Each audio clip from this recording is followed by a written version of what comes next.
Baik Bapak Mama, selamat sore. Salam sejahtera untuk kita semua.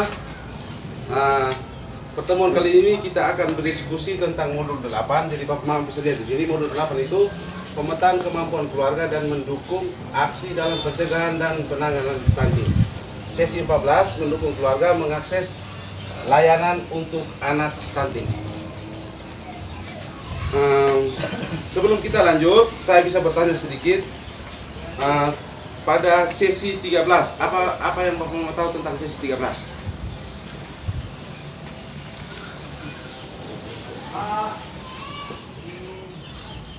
Sesi 13 itu tentang ini Pak, menurut saya tentang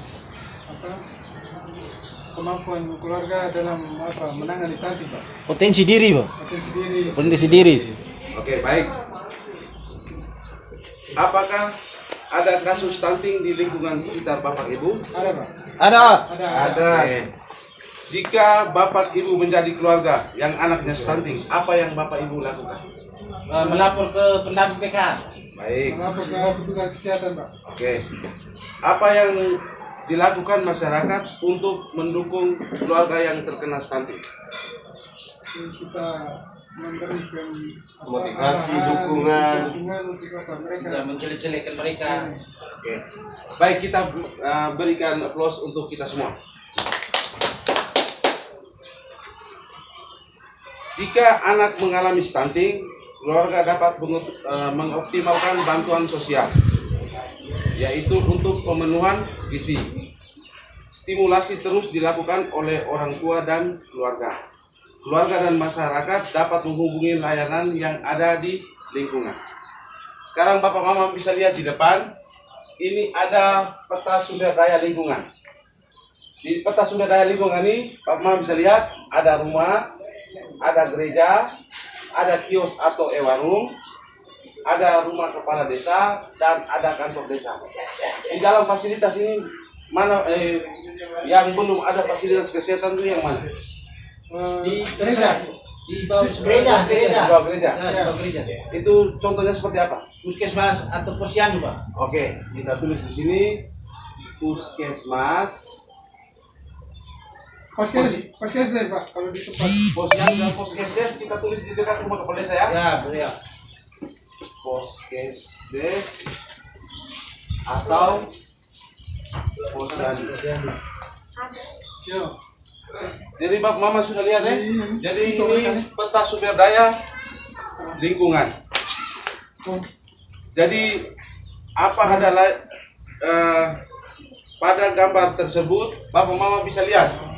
Ini ada layanan kalau misalnya anak terkena stunting, Bapak Mama bisa menuju ke puskesmas atau poskesdes atau posyandu yang terdekat.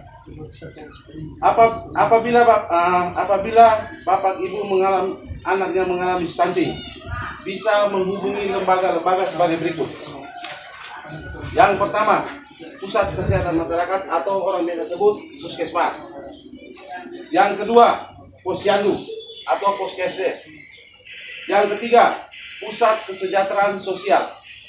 Yang keempat, dinas sosial. Dinas sosial biasanya ada di kabupaten. Ya. Yang kelima, warung. Warung itu yang ada di peta sumber daya lingkungan ini. Warung itu biasanya menyiapkan pemenuhan gizi. Makanan. Ya. Yang keenam, kontak telepon pelayan sosial anak. Yang ketujuh, balai atau lokal rehabilitasi sosial anak yang memerlukan perlindungan khusus. Bapak Ibu juga dapat melaporkan pada petugas sosial, contohnya seperti saya, SDM PKH, untuk penyelenggara kesejahteraan sosial yang ada di daerah masing-masing, seperti pendamping sosial. Di dalam pendamping sosial itu ada PKH, BPNT, UB, Sakti Pesos. Jadi ada 4 itu ya. Yang kedua, pekerja sosial. Yang ketiga, penyuluhan sosial. Dan yang keempat, relawan. Yang relawan seperti Bapak Ibu sampaikan tadi, TKSK. ada TKSK dan pekerja sosial. Ini petugas ini dapat membantu Bapak Ibu untuk dapat menghubungi Bapak Ibu untuk membantu mengantar Bapak Ibu ke layanan kesehatan, misalnya ke puskesmas tadi. Bisa Bapak Ibu? Bisa. Oke. Sekarang kita lanjut ke langkah berikutnya. Jadi di langkah berikut ini kita akan melakukan simulasi. Jadi di dalam ini ada simulasi penanganan stunting. Bapak Ibu akan dibagi dalam 2 kelompok. Jadi kelompok 1 Ibu Yos dan Bapak Yanto, kelompok 2 Ibu Sofian dan Bapak Ois. Jadi ada cerita ya Bapak Ibu. Jadi untuk Ibu Yos mereka ada cerita, untuk Bapak Sofian mereka. Nanti setelah baca cerita, Bapak Ibu bisa, setelah membaca cerita Bapak Ibu mereka bisa menstimulasi video.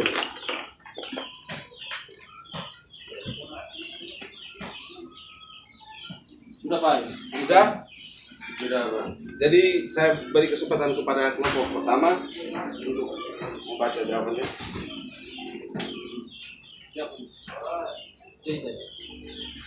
Dari cerita pertama tadi setelah kami membaca, terus pertanyaannya apa yang harus dilakukan oleh orang tua Asep.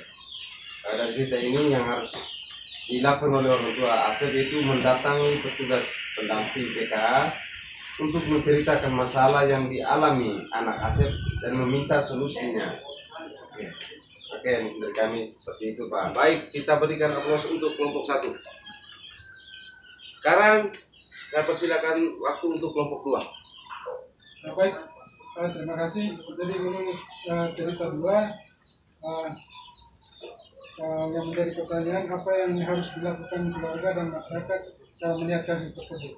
Jawaban kami dari kelompok 2 yaitu keluarga dan masyarakat membawa anak Lina ke puskesmas, khususnya ke ibu bidan untuk menceritakan permasalahan yang dialami ibu Lina dan meminta solusi dari ibu bidan. Oke, kita berikan aplaus untuk kelompok 2. Jadi saya bisa simpulkan, walaupun anak sudah terkena stunting di usia 2 tahun, keluarga tetap mengoptimalkan bansos, yaitu untuk pemenuhan gizi serta memberi stimulasi untuk dukungan pertumbuhan dan perkembangannya. Jika anak terkena stunting, orang tua perlu membawa ke fasilitas kesehatan dan berkonsultasi dengan tenaga kesehatan agar kondisi anak tidak semakin buruk. Untuk orang tua atau masyarakat dapat mendatangi lembaga-lembaga layanan yang ada di daerah masing-masing atau menghubung SDM Kesos yang ada di wilayah Bapak Ibu untuk mendapati layanan yang dibutuhkan. Apa saja jenis layanan dan rujukan penanganan stunting dapat dimanfaatkan oleh keluarga?